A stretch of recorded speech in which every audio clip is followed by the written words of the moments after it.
Hello, hello, hello, everyone. Welcome to Courageous Custody Real Stories, Real Solutions, your weekly dose of empowerment and practical guidance. I am Renee Rodriguez, the creator of the Custody Blueprint. And I am Audra Tarfa, a level 2 internal family systems practitioner.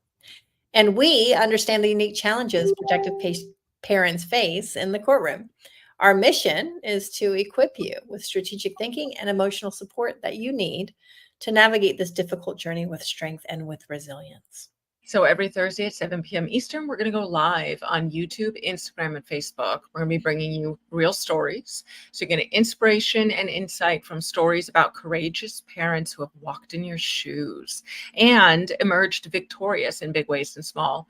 And also, we're going to give you expert advice. You're going to get practical strategies from us to help you advocate for your children and manage your trauma as you go through your custody case. Let's dive in. Let's dive in.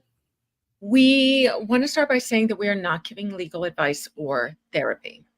Correct. And if you are feeling triggered at any way, please take care of yourself, step away, and then maybe join us and leave some comments. We'd love to hear from you. Today's topic is how to deal with allegations in a custody battle. This is such a big one for you. Moms are getting, protective parents get pelted with these allegations, right? And it's hard because they're coming every which way. And I think, there's really three things we're going to talk about. There's a lot to talk about with this, but we're going to start today with just three. The first thing I want to discuss is how to react to the allegations. And that's really sort of in a variety of venues in a way, because you're getting them over text, you're getting them over email. There's a smear campaign out in your community with the children's professionals, even as well as neighbors and mutual friends, relatives, etc. And then, of course, it's brought up in court to the court professionals. And so I think the number one thing to do when it comes to false allegations is to not overreact to them. I think it's so important when we see moms. We always talk about, when you hear these things, don't lash out back, right? We talk about taking that higher road, maintaining calm. But I do think that it is important to respond to most allegations, right? I think it's easy enough to start with, that's not true, and just say that. But I think that there's a bit more to it when we've got protective moms who have children and are up against a very cunning narcissist, right? I mean, the level of narcissism for our clients is it's really quite something to behold. And so it becomes the type of thing where I think it's important to be more strategic about when you're responding simply and when you're responding with something that has to do with proof against it. And I think that if it's something that's going to show up in court, then it's important to say, as a reminder, this is actually what happened. This is where we were. This is who saw us. So, I'm sorry, but you're mistaken about this. And I do like using words like, I think you might be mistaken about this, or I'm not quite sure that that's quite so accurate because here's what actually happened. I think it's better than saying, how dare you accuse me of things or anything like that. Yeah. I love that you talk about the difference between reacting and responding, because immediately what happens from a trauma lens is we have a trauma response, and we immediately will go into either fight, flight, freeze, or fawn. We want to get out of that neighborhood where that smear campaign is being done, and we want to, just flight, or we just freeze because we can't leave and we don't know what to do. And so really learning how to just take a moment and recognize that this is where I need to respond, and I don't need to react in this situation, I think is really key. And then I think, the second piece then is how then to document these things. And, one of the problems I find with when protective parents are responding is that they tend to go overboard. And so I've just talked about the fact that if there's proof, you can state it. This is, or you can, if you have an answer as to what really happened, you can state that. If Mhm. you have evidence about their claims, if you have evidence against their claims, we have a lot of our protective moms like to spell those out and even attach it and that type of thing. And to be honest with you, I think it's okay to do that the first couple of times to clue them in that they should probably back off of all of the false allegations because you're keeping track.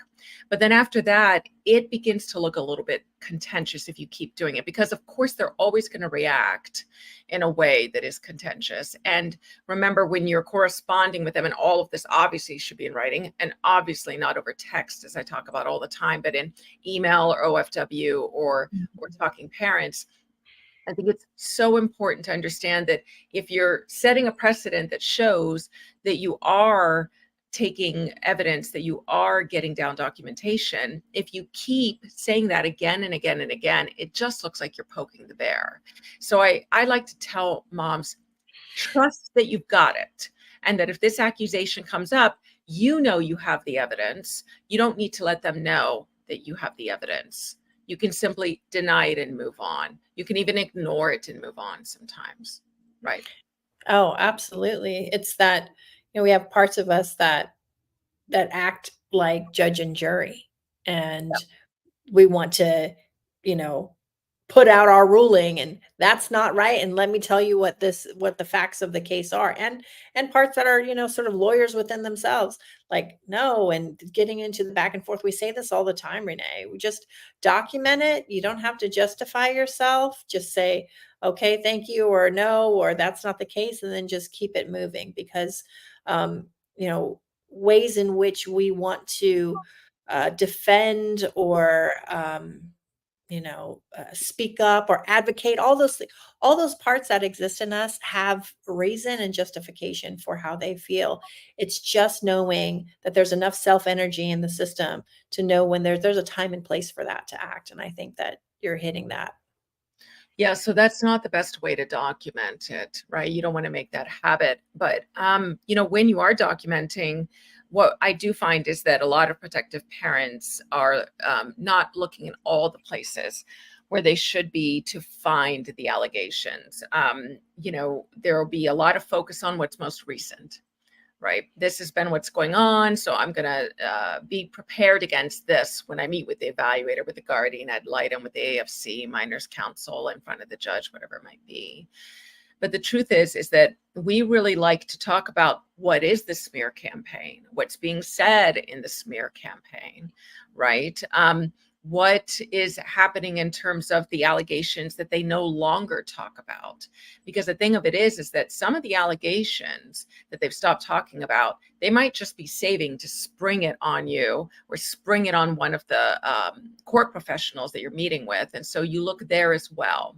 You look at the insinuations. If there aren't allegations, if there aren't outright claims, then there may be some insinuations about what you're like as a mom, what you did at the last exchange, whatever it might be. And I think it's really important to note all of those things down and to keep track of them. We have an allegation sheet in the blueprint that we use with our clients that is a brilliant way to have not just the allegations, but the way that they are going to respond to them as soon as they come up, very brief. And then at that point, you're just trying to figure out how to select from them. And, it's there's an art to it for sure. But for our listeners, the number one thing I'll say is look at what matters to the court. And those are the allegations to really focus on. Beyond that, it's not really necessary to bring up every allegation. Yeah, no. So what is necessary? How do you talk about them to court professionals then? Well, so when it comes to the court professionals, you really want to only talk about the allegations that have the evidence. Like when we're putting together, here's all of their allegations. I just want to be able to respond. I've hyperlinked to the evidence against it. That's great. And then what you do is a percentage, like about 25 to 30% of the rest of the allegations that you include are the things that you don't have proof of. But because you have proof for the majority of what you are showing to the court professional, then it makes them realize that the rest of it must be believable too, because you're meticulous about capturing things, and the rest of it makes sense given the evidence you have about the other allegations. And when you're talking about them to court professionals, I think it's important to not bring them up until the court professional brings them up. I'm not a fan of breathing life into things. And obviously, it depends on the client, it depends on what's going on with their case. But the thing of it is that what we do find by and large is that it's helpful to stay away from it and then to give them something like a folder or something that basically says, listen, I put together, the claims that I keep hearing again and again. Here's proof against these claims, but I just thought in case these come up, you already know that they're not true. And a lot of times we have the court professionals come back and say, as a matter of fact, most of these things you have here are things that he said about you. Thank you for these attachments that show, your side of the story, as it were. But what it's really doing is it's really showing that they were lying. And then, of course, we always talk about, when there's a grain of truth to something, that's a different, you have to have a little bit of a different approach. And you need to say, oh, I've got one approach that I really, really like is the whole, yeah, he likes to say that. He likes to bring that up. I'll tell you where that came from. This one time, X, Y, and Z, and X, Y, and Z, and blah, blah, blah. And then it suddenly turned into this. I'll get you the materials to show what really happened. I think we have some pictures or something like that. And I know that I had a neighbor or a cousin was there, and they can speak to you about what happened. But that comes up a lot. I didn't know he was still bringing that up. So, so you almost kind of laugh it off in a way, right? Or you're curious about it, like, oh yeah. Yes, I remember he was bringing that up a lot for a while, something like that, right? When they have an allegation that is true, I know I've talked about this in the past, but it's the mea culpa formula, right? Mhm. And that's what we use. And that is a three-part formula. And the first part is, yes, I did that, and that was wrong. I was wrong, right? So in your own words, that's conceptually what you're saying. The second part of it is the circumstances that led to it. I want to be clear that that's not like the reasons that you did it or the justification for what happened. It is simply you saying, here are the circumstances, here's what led to this, but I was wrong. It was a bad choice. Here's what led to it. And then the third piece of the three-part formula is telling them the concrete steps you took to ensure that it never happened again, and saying that it never happened again. And the concrete steps aren't, I got a book and I read it. The concrete steps are, I got this book, I have this workbook. As a matter of fact, I'll show it to you. I'll send you some pictures of it or bring it to you. I hired a therapist to make sure it never happened again. You're welcome to talk to her because we worked through it. And I also have an exercise I do, a breathing exercise, anytime that he does come near me or anytime, whatever those circumstances were that, the client talked about.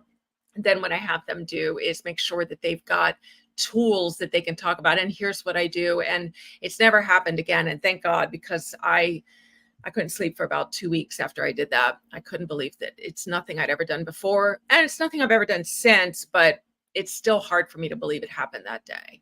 But you admit that you were at fault. You don't blame the other side in telling the circumstances and in taking responsibility. I think it does a pretty good job of showing that the circumstances that the client was in really did end up lending themselves to the unfortunate choice that the client made.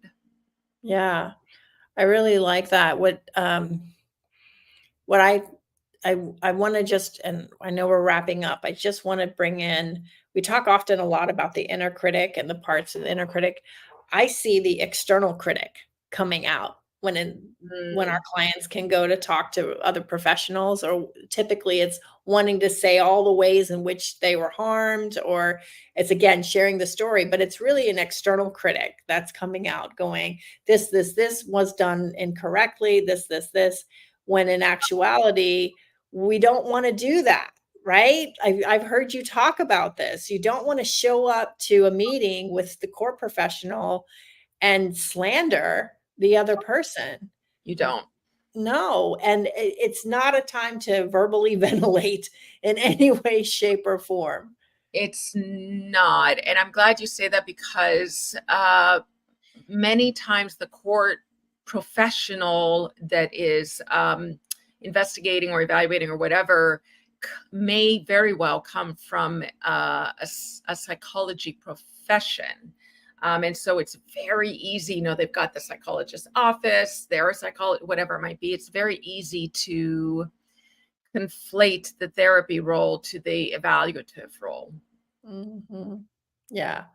And so just to show up, really stick to the facts, and we've talked about it as much as you can, get really space from your part and let them know that you'll be with them after your meeting with the court professional. But for here, we need to stick to the facts and be as non-emotional as we possibly can While being authentic, but while yes. being authentic. Yeah. Mhm. Yeah.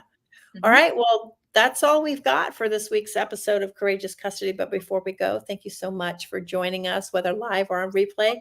We are so grateful to have helped in any way that we may have.